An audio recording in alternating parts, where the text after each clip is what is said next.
오늘도 클릭해주셔서 감사합니다. 구독과 좋아요 부탁드립니다. Realism. 유례없는 군사적 대응에 중국 크게 요동치다. 한국과 영국의 합동공격에 중국 붕괴 시작된다.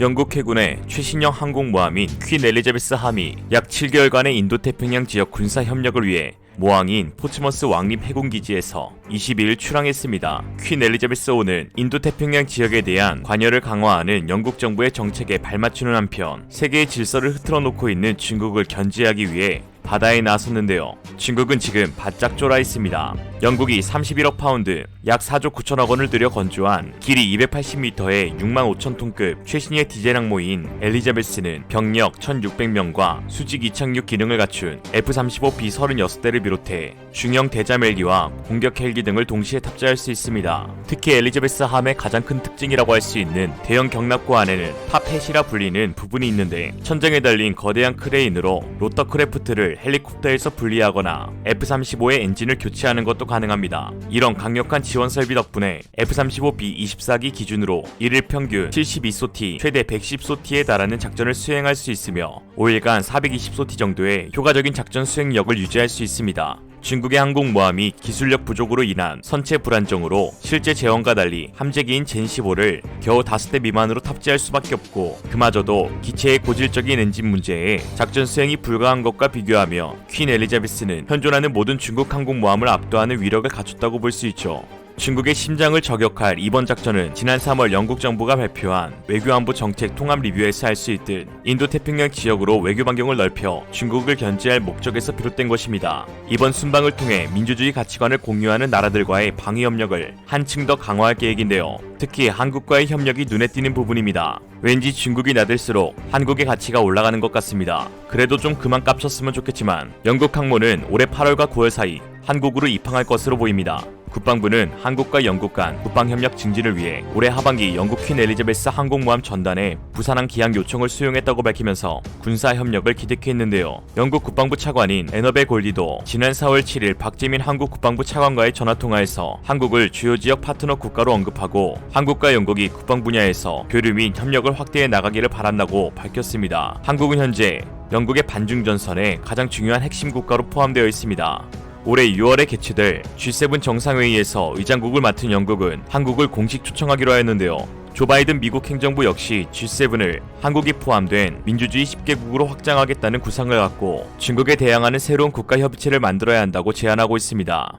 커트 캠벨 백악관 인도태평양 주장관은 지난 1월 중국에 효과적으로 대항하기 위해서는 경제와 군사 영역, 투트랙 전선 모두 구축해야 한다고 하였습니다. D10이 또 하나의 반중 전선으로 변모할 것임을 단적으로 보여주는 것이죠. 이에 영국과 한국의 군사적 협력이 주목을 받고 있습니다. 특히 한국군과 정부 일각에서는 이번 항모의 방한을 계기로 한국의 3만 톤급 항공모함 건조 계획과 관련한 양국 협력이 본격화할 것으로 관측하고 있는데요. 영국은 한국의 항모 건조 계획에 비상한 관심을 두고 기술 협력과 운용 인력 교육 등 파트너십 구축을 희망하는 것으로 알려져 있습니다. 한국을 대중국 압박의 히든카드로 삼아 한국의 항모 전단과 함께 중국의 태평양 진출을 막겠다는 전략이죠. 노가다 김씨들의 손끝에서 발휘되는 세계적인 조선 기술과 화력을 살고 죽는 국방부의 콜라보레이션으로 만들어낸 한국 항공모함은 중국의 가장 큰 위협이 될 것입니다. 한국 해군은 오랜 수건 사업인 항공모함 건조에 본격적으로 착수하였습니다. 이에 영국은 퀸 엘리자베스급 항모 건조 기술과 F-35B 스텔스기 운용 노하우를 제공할 수 있다고 전해왔으며 언론 매체 텔레그래프는 이와 관련해 영국의 국제통상부가 한국 측과 비공식 대화를 시작했다고 전했습니다. 경항모를 건조하는 데는 F-35B 등 수직 이착륙 전투기의 고열을 견디는 갑판 기술과 전투기 이착륙에 따른 갑판 형태들의 기술이 중요한데요. 지난 1월 해군이 공개한 항모 개념도는 영국 퀸 엘리자베스 함의 갑판과 매우 흡사했습니다. 기존 개념도에서는 함교가 1개였는데 새로운 개념도에서는 함교가 퀸 엘리자베스 호와 같은 2개로 늘어났습니다. 함재기를 비행 갑판으로 이동시키는 엘리베이터 2기가 오른쪽에 집중된 것도 유사합니다. 이와 관련 영국 언론은 퀸 엘리자베스 함 제작을 위해 밥코, 배 시스템즈, 탈레스 등이 연합해 개발한 선진 체계와 디자인을 한국에 제안했다고 전한 바 있습니다. 문근식 한국국방안보포럼 대외협력국장은 영국은 G7과 더불어 군 협력을 확대하려는 국가로 인도태평양 핵심 국가인 한국을 점찍고 노력을 기울이고 있다며 전세계 해상 강국 중 하나인 영국은 한국 항모 건조에 기술적으로나 교리적인 측면에서 도움을 줄 수 있는 충분한 역량과 경험이 있다고 설명했습니다. 이거 참 중국에게 고맙다고 해야 하나. 2차 대전 이후 유럽으로 돌아갔던 영국의 군함이 다시 아시아로 바로 향하고 있는 건 올 3월 발표한 영국 안보 검토 보고서에 잘 드러나 있습니다. 이 보고서에서 영국 정부는 민주주의 가치와 보편적 인권, 법치, 언론과 신앙의 자유, 평등에 대한 약속을 언급했습니다. 모두 중국과 반대되는 개념으로 영국이 중국을 적성국으로 삼을 수밖에 없는 이유이죠.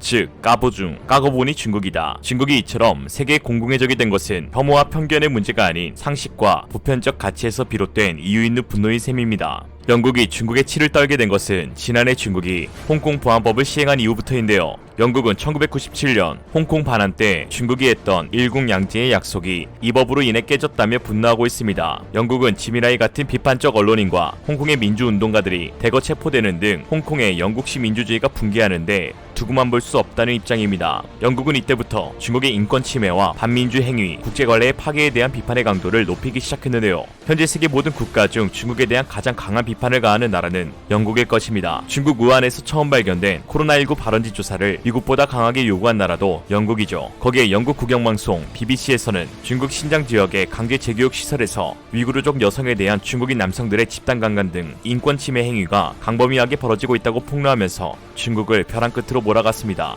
BBC의 폭로 이후 중국은 BBC 월드 뉴스에 중국 내 방영을 금지하면서 자기 발등을 찢는 보복을 했지만 손해는 중국 측이 훨씬 클 것으로 예상됩니다. 영국은 사용할 수 있는 패를 여러 쥐고 있는 반면 중국은 할 수 있는 것이 아무것도 없기 때문이죠. 그러니 소국이 대국에 대항해서 되겠습니까? 영국은 지난해 5월 영국 해외 시민 여권을 가진 홍콩 주민 31만 4천 명에게 원하면 영국 시민권을 부여하겠다고 발표한 데 이어 올해 1월 말부터 BNO 여권을 가진 홍콩 주민과 그 가족에게 특별 비자 신청을 받기 시작했습니다. 그 대상자는 290만 명으로 홍콩 인구 750만 명의 40%에 달합니다. 여기에 6개월 단기 비자로 영국에 입국할 70만 명까지 합치면 홍콩 주민의 절반이 중국화된 홍콩을 떠날 수 있습니다. 이것이 현실화되면 중국은 경제 붕괴를 일으킬 만한 큰 타격을 입게 되는데요. 홍콩은 더 이상 경제 허브로서의 기능을 갖출 수 없게 될 것이고 미국을 피해 홍콩으로 대규모 상장된 중국 기업들의 몰락은 피할 수 없게 되죠. 돈 없는 중국은 뭐다? 뭐긴 뭐야 죽는 거지. 이러한 국제사회의 비판과 제재에도 중국은 홍콩에 대한 영향력을 더욱 강화하는 홍콩 선거제 개편안을 확정했습니다. 지난 3월 중국의 최고 입법기구인 전국인민대표회의의 상무위원회가 이날 27차 회의에서 홍콩 선거제 개편 등을 찬성 167, 반대 0으로 만장일치로 통과시켰다고 보도했는데요. 위 개편을 통해 중국은 친중 인사들을 의회의 선출직으로 임명하게 되어 홍콩 내 중국 영향력을 더 확대할 것으로 보입니다. 그게 결국 망하는 길이라는 걸 잊은 채 말이죠. 아이러니하게도 이러한 중국의 폐악질은 우리나라의 전력 증강에 빌미를 제공하고 있는데요. 이미 그러한 움직임은 눈으로 보이기 시작했습니다. 지난 한미 정상회담에서 미사일 사거리 지침을 해제한 데 이어 반중전선에 동참하는 국가들을 향한 한국산 무기 수출이 크게 늘고 있습니다. 특히 세계 군사력 순위 6위 한국과 8위 영국의 군사협력 강화에 대한 기대감이 커지고 있는 상황인데요. 현실화될 경우 각각 지상과 해상에 특화된 기술을 중심으로 군사력 증대뿐만 아니라 상호 수출 확대라는 시너지를 누릴 수 있게 됩니다. 전문가들은 한국과 영국의 항모기술 교류를 계기로 한국도 특화된 지상무기 체계 분야에 영국 수출 기회를 얻을 수 있을 것으로 보고 있습니다. 그 가운데 수출 유력 후보로 선정되고 있는 것이 하나디펜스가 개발한 구경 155mm 52 구경장 세계 최고의 명품 자주포 K9입니다. 한국을 비롯해 전 세계 약 1,700문의 K9 기종이 운영되고 있어 세계 자주포 수출 시장에서 독보적인 1위를 기록하고 있는 자주포이죠. 이것도 중국 덕인데 파키스탄이 보유한 중국산 자주포 36문을 인도의 K9 10문이 초박살낸 실전 경험을 제공해 주었기 때문이죠.